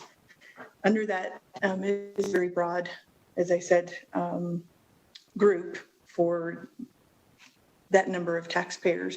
The department has hundreds. I think last I checked was in the realm of the high 300s to 400 taxpayers who report under that NASIC code. Now, to narrow it down to the convention and trade show organizers, the Department of Taxation, that number the NASIC code would be 56192. And the department, since my records that I have, it goes back to 2017, we have in the range of 8 to 13 taxpayers who report under that NASIC code now. So that would be, and as of last session, we put a law in place that said if you are not subject to the commerce tax, so if you have less than $4 million in gross revenue and taxes, you no longer have to fill out the report and report to the Department of Taxation. So all of those 8 to 13 who are reporting then are doing more than $4 million in gross revenue throughout the year. Thank you for the question, Melanie Young, Executive Director. That question is, I don't have the details of whether they're under the $4 million threshold or above that. Okay. Those are just ones that we have registered with the department. So when we passed that last legislative session, not every business closed down the commerce tax account. Okay. And I think why these questions are important to me is because obviously we left an incomplete record on this. I heard one legislator say, "Oh, it sounds like you meant this," and that's not my recollection, because as we were doing all these hours and hours of hearing, we were talking so much about NASIC codes and about industries, and you can imagine that there was quite a bit of people who made cases about why their NASIC code or their specific subsequent category of NASIC code should be in or out. And I referenced those hearings quite a bit to remind myself of what our goal was with this. And so because it doesn't seem like we had a dialogue on this, I just want to make sure we have a dialogue now, so that if we were absent or vacant of a legislative record from 2015, then let's go ahead and make sure we've got a record now with clear intent. So I appreciate you answering those questions, because I think it'll help future legislators when they come back and, you know, have to address similar types of questions. I know you can't answer much more because it sounds like there's some ongoing issues or discrepancies, but you couldn't even quantify for me if there's, I guess, an issue with, once again, am I trying to think of one taxpayer? Am I thinking of 13 taxpayers? But that's nothing you can tell me, right?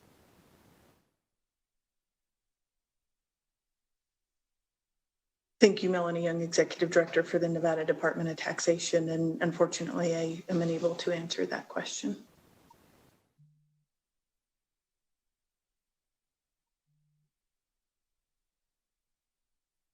Those are all the questions I had, Madam Chair.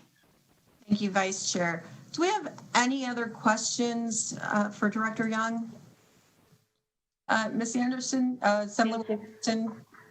Thank you, Chair Cohen. And I'm not sure if it would be for Ms. Young or if it would be for staff when it comes to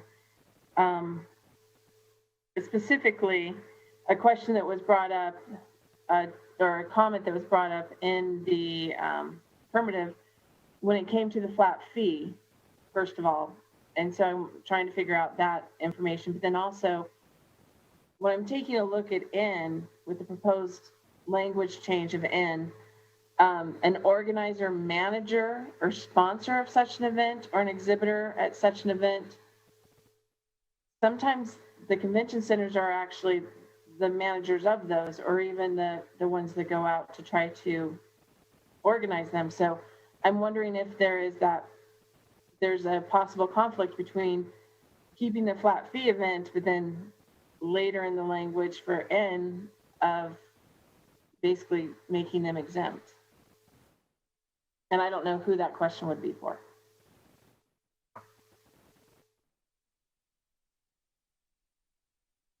Director Young, are you able to answer that, or would you prefer if we went to staff?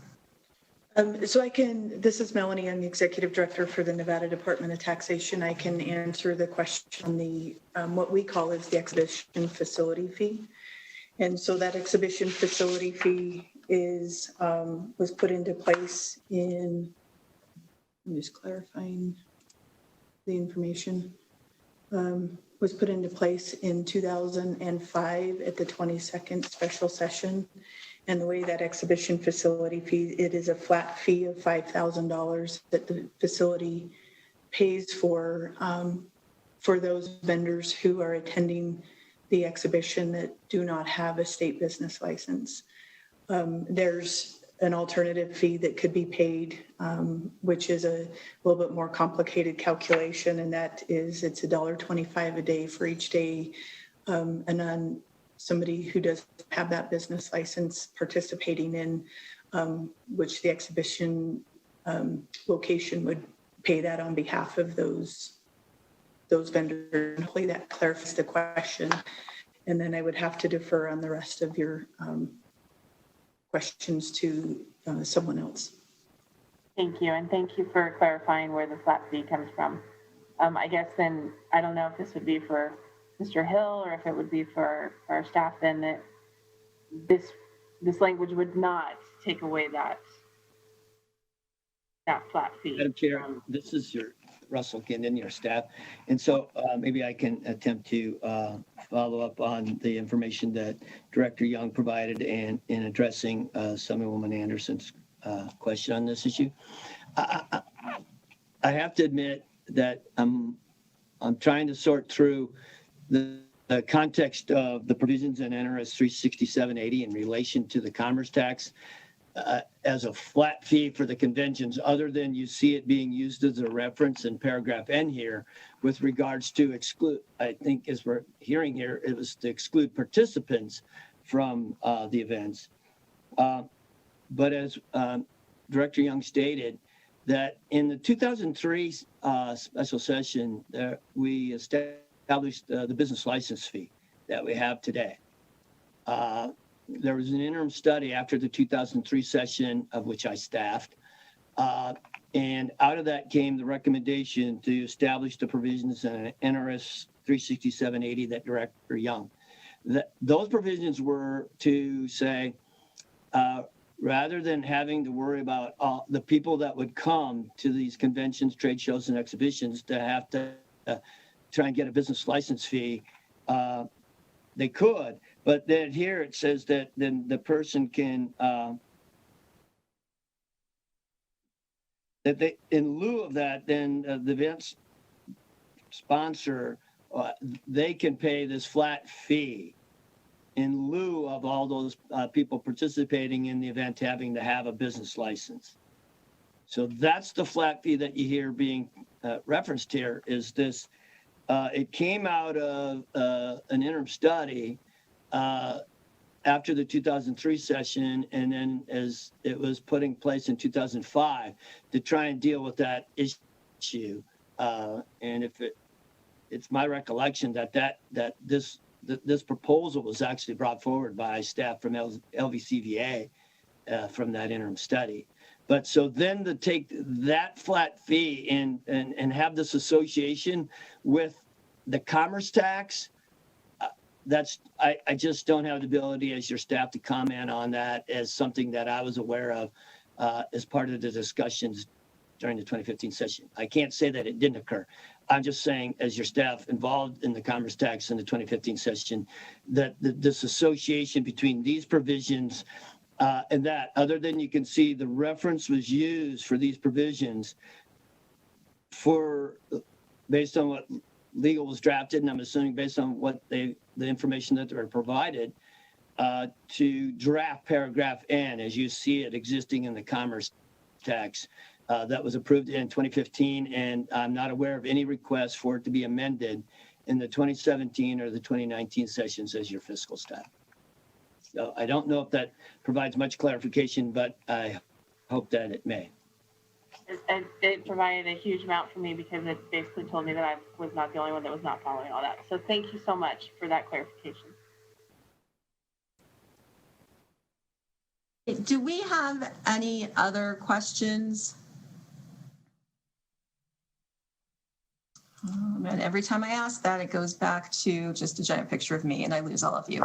So I'm sorry, once again, any other questions? Okay, Madam Chair, I guess I have one last question for Mr. Hill. So, because I think there's a sensitivity to this, I think that there's this thought of here's an industry that's been particularly hit by the pandemic. I think there's a sensitivity to be very much valuing getting things going back again for Clark County. And so help me think about this. Like, are we thinking about short-term help because there's an industry that needs it?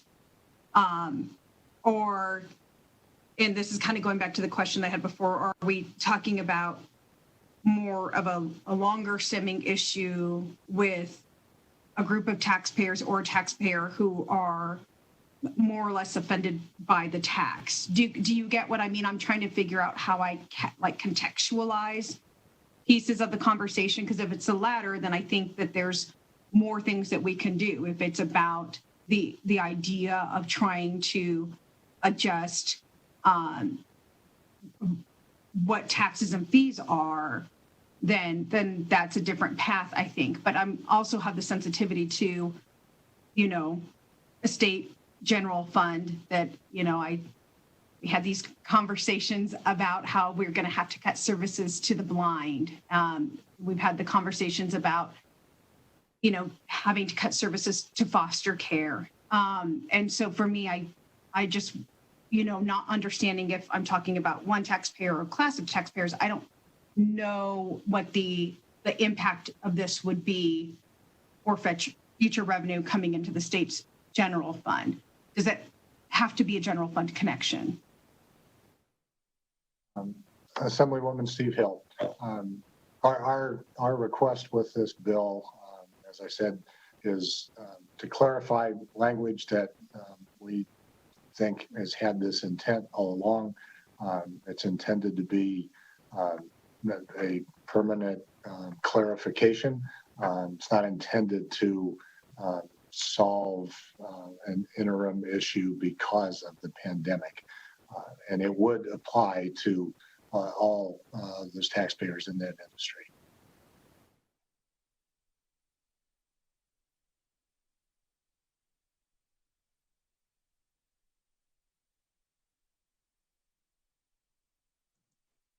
Sorry about that. Vice Chair, anything else?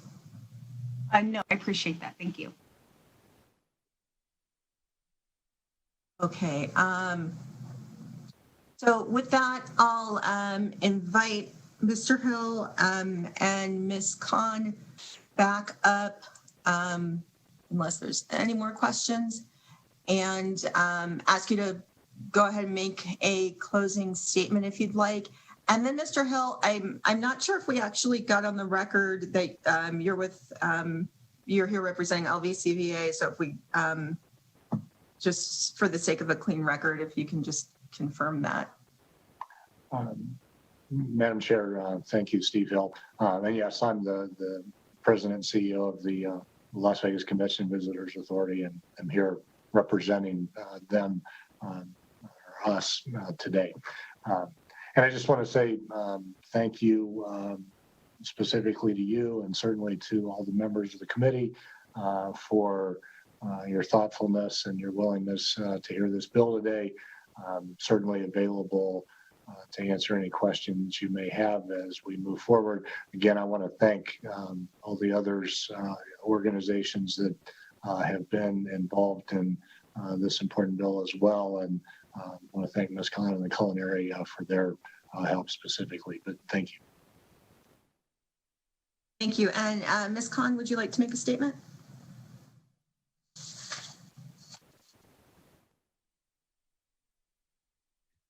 Thanks so much for considering the bill, and appreciate all of your hard work. And we really hope to see this pass. So we urge you to support and pass it. Thank you.